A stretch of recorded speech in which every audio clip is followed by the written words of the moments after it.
स्वागत है आप सभी का एक बार फिर से। हम लोग तैयारी कर रहे हैं टीजीटी साइंस और पीजीटी फिजिक्स के लिए 500 क्वेश्चन यानी 500 क्वेश्चनों की श्रृंखला चल रही है।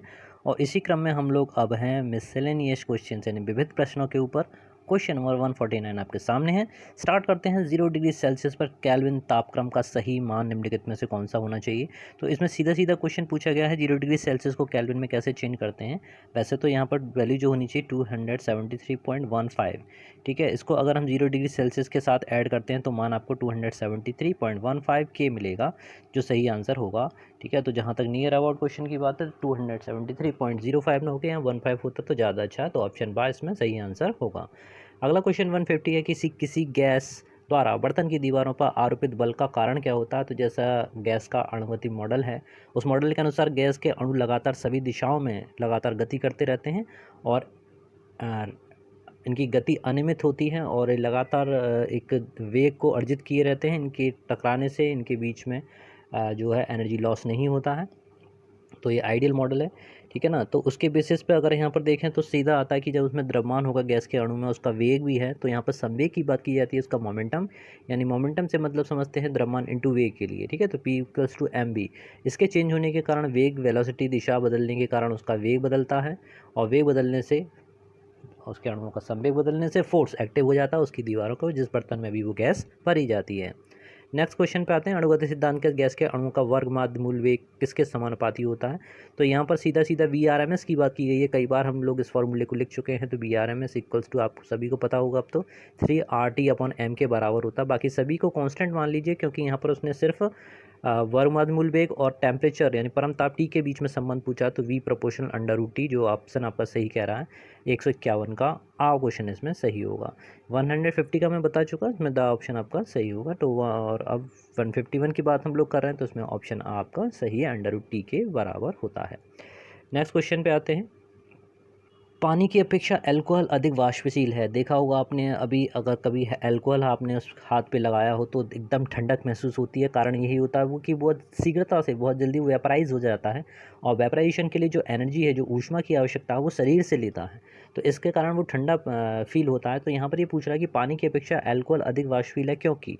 तो पहला ऑप्शन इसमें कह रहा है इसका क्वथनांक जल से अधिक होता है, ये कार्बनिक द्रव है, या इसका क्वथनांक पानी से कम होता है, या इसका हिमांक जल से अधिक होता है। आइए देखते हैं। तो इसमें सही ऑप्शन है इसका इसका क्वथनांक पानी से कम होता है। नेक्स्ट क्वेश्चन 153 पाते हैं कि यदि एक खगोलीय दूरदर्शी की आवर्धन क्षमता 10, नेत्रिका की फोकस दूरी 20 सेंटीमीटर, अभिदृश्य की फोकस दूरी क्या होगी। तो इसमें आपको खगोलीय दूरदर्शी के लिए आवर्धन क्षमता का फॉर्मूला पता होना चाहिए, जो बराबर होता है m=f0/fe के, ठीक है। ई से मतलब आप समझिए ये आईपीस यानी नेत्र का लेंस की फोकस दूरी है। ओ से ये ऑब्जेक्ट लेंस की फोकस दूरी है, जिसे आप अवदर्शक लेंस कहते हैं। तो अगर एफ ओ का मान आपको पता करना है तो ये बराबर होगा किसके, m/f e के बराबर होगा। m का मान जो गिवन है यहाँ पर वो है 10 और एफ ई का मान दे रखा है 20। तो सिंपल यहाँ पर इन दोनों का आपस में मल्टीप्लाई करना है आपको केवल। तो यहाँ पर आपको मिलेगा 200 सेंटीमीटर यानी 200 सेंटीमीटर, जो कि आपका ऑप्शन कह रहा है बा ऑप्शन सही है, जिसमें 200 सेंटीमीटर आपका सही आंसर होगा। 154 पर आते हैं। 154, यदि कोई पिंड अधिक तेजी से ऊष्मा विकृत करने लगेगा तो उसकी सतह। तो इसमें सबसे ज़्यादा आपको ये पता होना चाहिए कि कोई भी सरफेस जितनी जल्दी गर्म होती है उतनी ही जल्दी ठंडी होती है। तो यहाँ पर सबसे अच्छा अवशोषक जो माना जाता है वो काला रंग यानी ब्लैक माना जाता है, और सरफेस जो होती है वो आपकी खुरदरी होनी चाहिए। तो यहाँ पर जो सतह कैसी होगी, काली और खुरदरी दोनों ही होनी चाहिए। इसमें दोनों ऑप्शन दिखाई दे रहे हैं, इसमें थोड़ा सा मिसप्रिंट है, तो इसमें आप दोनों ही लगाइएगा। तो काली व खुरदरी सतह इसकी होनी चाहिए। तो 154 का आपका, और ये भी काली व खुरदरी के लिए कह रहे हैं, ठीक है ना। तो इसमें थोड़ा सा मिसप्रिंट है, तो आप ध्यान रखिए काली व खुरदरी सरफेस ही ऐसी होगी जिससे अधिक तेज़ी से ऊष्मा विकृत होने लगेगी। ओके।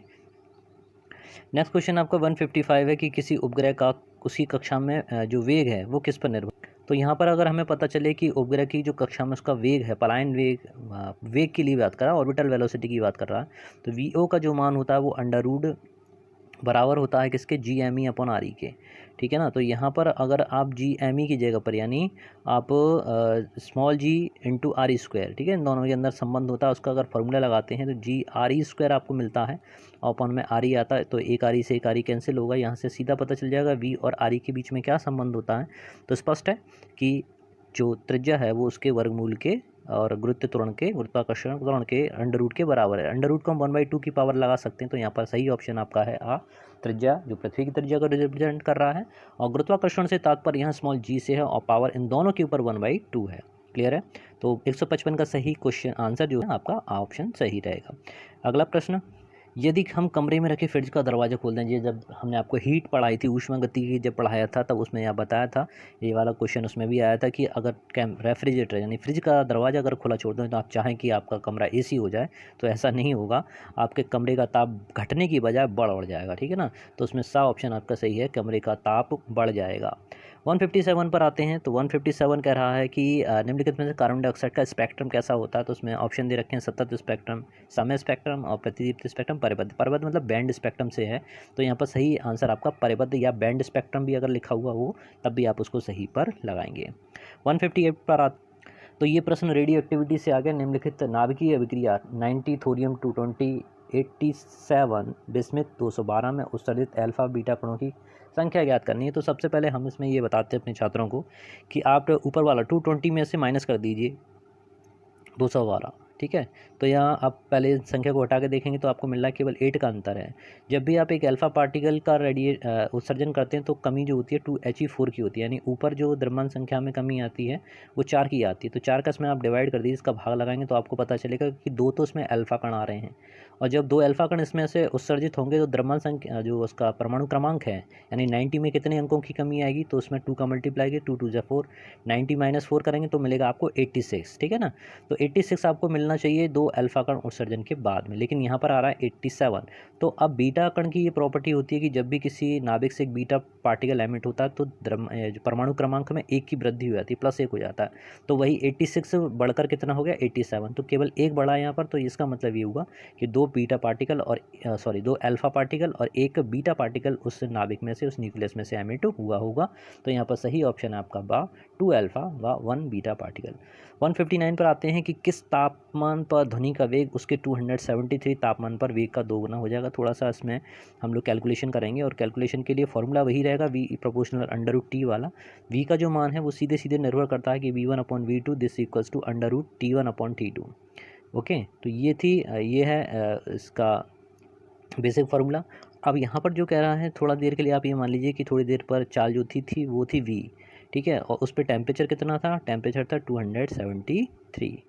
ओके, क्योंकि के है तो यानी 0 डिग्री उसको उसने इसमें जोड़ रखा है। अब कह रहा है कि V2 का मान डबल हो जाए भाई, तो V2 की जगह आपने क्या रख दिया, 2V रख दिया। ठीक है। और T2 की जगह T2 ही रखा रहने दीजिए। अब आपको इसको सॉल्व करना है। केवल सॉल्व करने के लिए क्या करेंगे, V से V को काटा, यहाँ बचेगा 1/4। 1/4 को उसको सॉल्व करने के लिए अब आप आगे करें कि इस पूरे समीकरण का स्क्वायर करेंगे। ठीक है। दोनों पक्षों का वर्ग करने पर आपको मिलेगा 1/4, और this is equals to 273 upon आपका T2। और T2 का जो मान निकालेंगे आप इसमें सीधे सीधे मल्टीप्लाई कर दिए, 273 मल्टीप्लाई विद 4, तो आप मल्टीप्लाई करें तो ये मिलना चाहिए 1092 केल्विन। ठीक है। तो केल्विन में ये मान पूछा गया। बाई चांस उसने अगर डिग्री सेल्सियस में मान दे रखा हो तो उसको -273 कर देंगे, तो आपको डिग्री सेल्सियस में भी मान पता चल जाएगा। तो अभी जो उसका आंसर है वो है आपका 1092 केल्विन, जो आपका सही ऑप्शन बता रहा है ऑप्शन बा, यानी आपका बा ऑप्शन इसमें सही है। अगले प्रश्न पर आते हैं। क्वेश्चन नंबर 160 है कि किसी तरल में बूंद के गिरने का वेग। जब भी किसी तरल में बूंद गिराई जाती है तो कोई भी वस्तु हो, अगर फ्रीली आसमान से भी अगर कोई वस्तु गिर रही है, ठीक है ना, और उसमें जैसे कोई पैराट्रूपर से उसमें से अगर गिर रहा है, जल की बूंद अगर गिर रही है, ठीक है, तो इसी तरह से अगर कोई बूंद किसी तरल में गिर रही है तो उसके लिए क्या होता है, पहले स्टार्टिंग में उसका वेग तेज होता है, फिर धीरे धीरे कॉन्स्टेंट हो जाता है, स्थिर हो जाता है। तो इसमें सही ऑप्शन आपके सबसे पहले बढ़ता है और फिर कुछ देर के बाद स्थिर हो जाता है। 161 पर आते हैं। दो कुंडलियों के बीच चुंबकीय प्रेरण मैग्नेटिक इंडक्शन निम्नलिखित में से किस पर निर्भर करता है। कुंडली की गति पर, दो कुंडलियों की संबंधित स्थिति पर, सापेक्ष गति पर, उपरोक्त में से कोई नहीं। तो इसमें सही ऑप्शन आपका दो कुंडलियों की संबंधित स्थिति के ऊपर निर्भर करता है चुंबकीय प्रेरण यानी मैग्नेटिक इंडक्शन। देखिए बहुत ही प्रयास से ये श्रृंखला आपके सामने लाई जा रही है और मेरा पूरा विश्वास है कि जो भी छात्र, जो भी स्टूडेंट, जो भी कैंडिडेट्स, ठीक है, इन वीडियोस को तैयार करेंगे, ईश्वर उनकी सहायता करेगा और निश्चित हम लोग अपनी सफलता को प्राप्त करेंगे। क्वेश्चन नंबर 162 पर आते हैं। वह पदार्थ जिसके तापमान में वृद्धि के साथ का प्रतिरोध तेज़ी से घटता जाता है तो वो आपके क्या कहलाते हैं। ऑप्शन देखिए, अर्धचालक यानी सेमीकंडक्टर, चालक कंडक्टर, विद्युतरोधी यानी इंसुलेटर, लवण यानी साल्ट। ठीक है, तो इसमें जो सही आंसर है वो है आपका अर्धचालक यानी सेमीकंडक्टर्स होते हैं। सेमीकंडक्टर की प्रॉपर्टी होती है, अगर तापमान में वृद्धि करोगे तो उनका प्रतिरोध यानी वो उनकी कंडक्टिविटी बढ़ती जाती है, जितने ज़्यादा गर्म होंगे उतनी ज़्यादा से वो तेज़ी से चालकता करेंगे। यहाँ तक कि ये भी माना जाता है कि शून्य टेम्परेचर पर, हम शून्य ताप पर अर्धचालक जो है वो टोटल इंसुलेटर की तरह व्यवहार करेगा, बिल्कुल इंसुलेटर हो जाएगा, नहीं विद्युतरोधी हो जाएगा। लेकिन तापमान में अगर वृद्धि कर रहे हैं तो उसका प्रतिरोध तेज़ी से कम होगा। 163 किसी पिंड का पलायन वेग निम्नलिखित में से किसके समानुपाती होता है। तो इसमें जो पिंड का पलायन वेग इसके वेलोसिटी क्या होती है उसको समझ लेते हैं। पृथ्वी के लिए इसके वेलोसिटी 11.4 किलोमीटर पर सेकंड है, यानी एक सेकंड में अगर कोई वस्तु 11.4 किलोमीटर पर सेकंड के वेग से जाती है तो वह वापस पृथ्वी पर लौटकर नहीं आएगी। ठीक है, तो पलायन वेग वही है। तो इसमें ऑप्शन देखिए, पृथ्वी के व्यास के, पृथ्वी की त्रिज्या के, पृथ्वी के द्रव्यमान के, पृथ्वी के पिंड के द्रव्यमान पे। ठीक है, तो पहली चीज़ तो ये है कि ये पिंड के द्रव्यमान पर निर्भर ही नहीं करता। चाहे आप 2 किलोग्राम की वस्तु फेंकें, चाहे 50 किलोग्राम की वस्तु फेंकें, दोनों के लिए ही पलायन वेग एक जैसा ही होगा। त्रिज्या अगर आप लेते हैं तो व्यास और त्रिज्या तो दोनों ही एक जैसे हैं। ठीक है ना, तो कभी कभी जो ऑप्शन होते हैं वो भी आपको सारा आंसर बता देता है। तो सही आंसर पृथ्वी के द्रव्यमान पे ऐसे फॉर्मूले में आता है v=√2 GME। ठीक है, तो वहाँ से आप देख लीजिएगा कि पलायन वेग जो है वो सीधे सीधे समानुपाती होता है √me के, यानी पृथ्वी के द्रव्यमान के। 164 पर बताएं ध्रुवों पर नति कोण का मान। ठीक है, मैग्नेट का क्वेश्चन आ गया। ध्रुवों पर नति कोण का जो मान होता है, एंगल ऑफ डेप्थ जिसको बोलते हैं, ठीक है, तो इसका जो वैल्यू होती है वो होती है 90 डिग्री। भाई तो इसमें एंगल का मान देखिए 90 डिग्री है, 45 डिग्री है, 60 डिग्री है, 120। तो मैंने आंसर आपको पहले ही बता दिया, ये 90 डिग्री इसका सही आंसर होगा। ठीक है, तो इसमें ऑप्शन आपका सही है। वहीं पर अगर भूमध्य रेखा की बात करें या विषुवत रेखा की बात करें तो वहाँ पर ध्यान रखिए इसका मान 0 डिग्री होगा, इसका नति कोण का मान। ठीक है ना। 65 पे आते हैं। प्रथम भौतिक शास्त्री जिन्होंने बताया कि नाभिक धनावेशित होता है, तो ये किया था रदरफोर्ड का अल्फा प्रकरण संबंधी प्रयोग था, जिसके द्वारा ये पता चला था कि परमाणु का नाभिक जो है तो पूर्ण तरह से धनावेशित यानी पॉजिटिवली चार्ज होता है। तो उसमें सही ऑप्शन आपका रदरफोर्ड। बात करते हैं क्वेश्चन नंबर 166 पर कि किसी पिंड का भार पृथ्वी के केंद्र पर कितना होगा। तो ये गुरुत्वाकर्षण जब हमने आपको पढ़ा था उसमें बताया था कि at the centre of the gravitational acceleration this is equals to 0। पृथ्वी के केंद्र की अगर बात किया तो वहाँ पर गुरुत्वाकर्षण 0 होता है, और W यानी पिंड का जो भार होता है वो डिपेंड करता है m/g के ऊपर। तो जब सेंटर की बात करें तो जहाँ पर सेंटर पे ही आपका जीरो हो गया तो वहाँ पर 0 का मल्टीप्लाएंगे तो वहाँ पर भार भी आपका क्या हो जाएगा, आपका 0 हो जाएगा। तो इसका सही ऑप्शन है आपका 166 का आंसर इसमें 0 सही होगा। नेक्स्ट क्वेश्चन पे आते हैं 167 की निकट दृष्टि उसमें प्रतिबिंब की सही स्थिति कहाँ होती है। तो रेटिना के आगे होती है, रेटिना के सामने होती है, रेटिना पर होती है, रेटिना नष्ट हो जाता है। तो सही ऑप्शन इसमें रेटिना के सामने होता है प्रतिबिंब की सही स्थिति। 168 विषुवत रेखा पर नति कोण का मान कितना होगा। अभी इसी क्वेश्चन को हम लोग आपसे डिस्कस कर रहे थे। तो विषुवत रेखा के लिए नति कोण का मान पूछा गया है, तो हमेशा नति कोण ध्यान आए तो ये जरूर देखा गई कि कहाँ पर पूछ रहा है। तो यहाँ पर सही आंसर आपका 0 डिग्री होगा, और अगर ध्रुवों पे पूछता तो वो आप 90 डिग्री पर लगाते हैं। 169 पर आते हैं। एक बर्तन में बर्फ़ का घन यानी आइस क्यूब तैर रहा है, बर्फ़ के पिघलने पर बर्तन का जल स्तर नीचे गिरेगा, बढ़ेगा, समान रहेगा, या पहले घटेगा या फिर बढ़ेगा। तो इसके लिए सबसे पहले आप एक एक्सपेरिमेंट आप लोगों ने अगर किया हो, अगर किसी फ्रिज में आपने पानी की बोतल भर के रखी हो उसके फ्रीज़र में, तो आपने देखा होगा कि जब वो पूरी तरह से बर्फ़ हो जाती है तो बोतल बहुत टाइट हो जाती है और बर्फ़ उसमें से बाहर भी निकल आती है। इसका मतलब ये हुआ कि बर्फ़ पानी जब जमता है तो स्थान उसका आयतन बढ़ जाता है।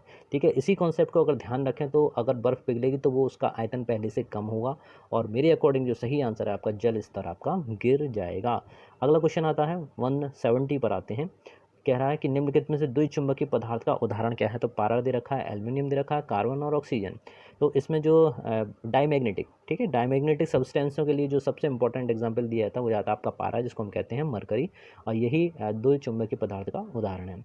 ठीक है, तो ये 170 क्वेश्चन हम लोगों ने अब तक इस 500 सीरीज़ में कंप्लीट करे हैं। तो बने रहिए मेरे साथ में। आप लोगों में थोड़ा सा सुस्ती दिखाई दे रही है, ठीक है, इस तरह की सुस्ती आपके व्यूज़ में दिखाई दे रही है। ठीक है, तो मुझे मोटिवेट करते रहिए, उसके लिए आपका देखना बहुत ज़रूरी है, आपका सब्सक्राइब करना बहुत ज़रूरी है। तो जिन लोग जो भी नए हैं, ठीक है, वो लोग जल्दी से सब्सक्राइब करें, और जो हमारे डेली देखने वाले हैं, डेली हमारे स्टूडेंट्स हैं, ठीक है, हमारे सहयोगी हैं, वो लगातार मेरे साथ बने रहें। इसी तरह के अच्छे अच्छे क्वेश्चन के साथ में मिलते हैं नेक्स्ट वीडियो में। तब तक के लिए जय हिंद, जय भारत, धन्यवाद। पढ़ते रहिए, बढ़ते रहिए।